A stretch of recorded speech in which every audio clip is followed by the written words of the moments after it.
Welcome to Let's Talk About Death. I'm Tammy Beilstein. And I'm Sarah Lunsford. So we thought we'd cover cremation now. Cremation. The details. The gory details. Gory details. Gory details of cremation. Oh, God. That's kind of like my area. That's the stuff I know. Yeah. Yeah, and I can't help it. Like I said, I grew up with it. She grew up in it, so it's like, it's normal. It's normal. Yeah. So normal is overrated, like I said before. Right. Yeah. Thank you. Thanks, Mom and Dad. So, you know, the kinds of things that people usually ask me, even when I was a kid, and people, the things that people want to know. How hot is the flame in the crematorium? How long does it take? That sort of thing. So, rings. Oh, yes. Jewelry. Yeah. You know, what affects. So, yeah. What happens before you before the body is put into the chamber?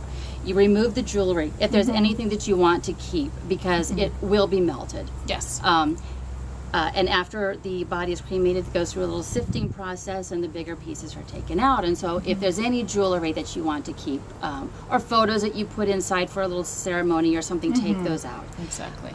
If your person has a pacemaker that has to be removed, absolutely, make sure that you tell the funeral director, or if you're working directly with the crematorium or the crematory, to tell them that the person has a pacemaker, because those have damaged the facility. Yes, right? They can explode in big time. The cremation, the crematory chamber, I guess is what it's called. They're so tiny, and you'd think that they wouldn't do much harm, but they can do a lot of damage. So please be sure to mention that.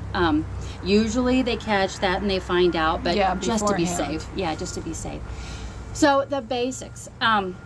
Actually, the flame in there is between 14 and 1800 degrees. So it's really hot. Really hot, and it takes about 2 to 2.5 hours. And that partly would depend on how large the body is. If it's, you know, if you're talking about a child or a young person or a very large person, that matters.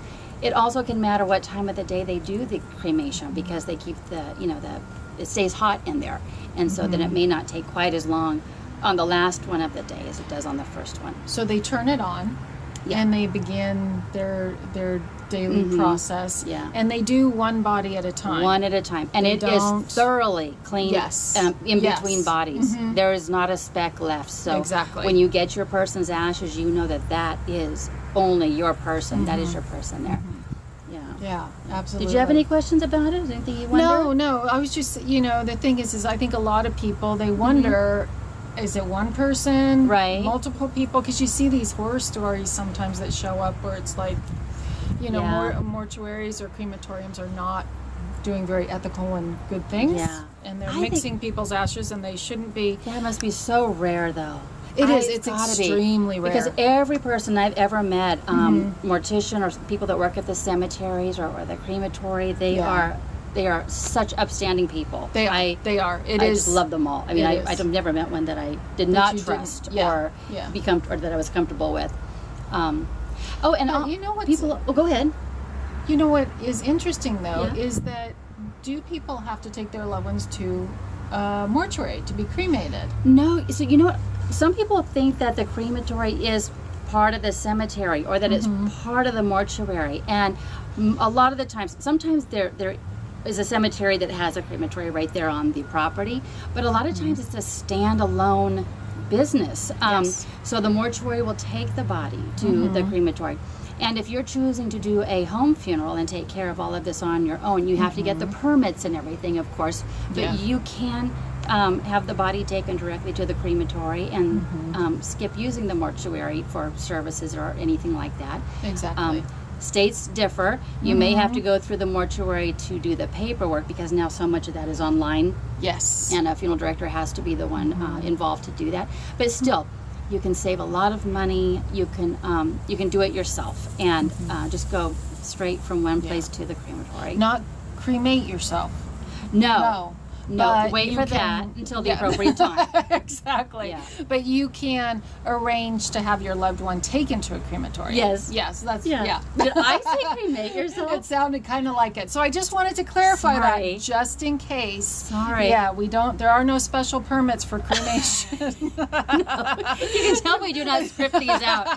We just talk. I've seen this thing on Facebook where it said that I do not like to think before I speak because I want to be as surprised as everyone else. That is so me. That is so me. I just wait to see what comes out of my mouth half the time. So anyway, I just wanted to clarify that. Thank you. You all may have actually understood, but I was like, wait a minute, there's no permit that I know of in any state, No. right? Okay. No, you do not get permission to do that. No, you can't. No.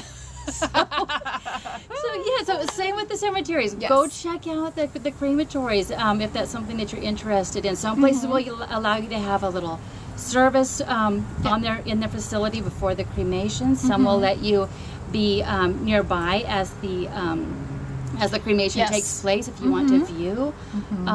They're all different. They're all different. They're all so you different. just have to do a little bit of investigative work beforehand and go from there. And most people are getting cremated now. That's right.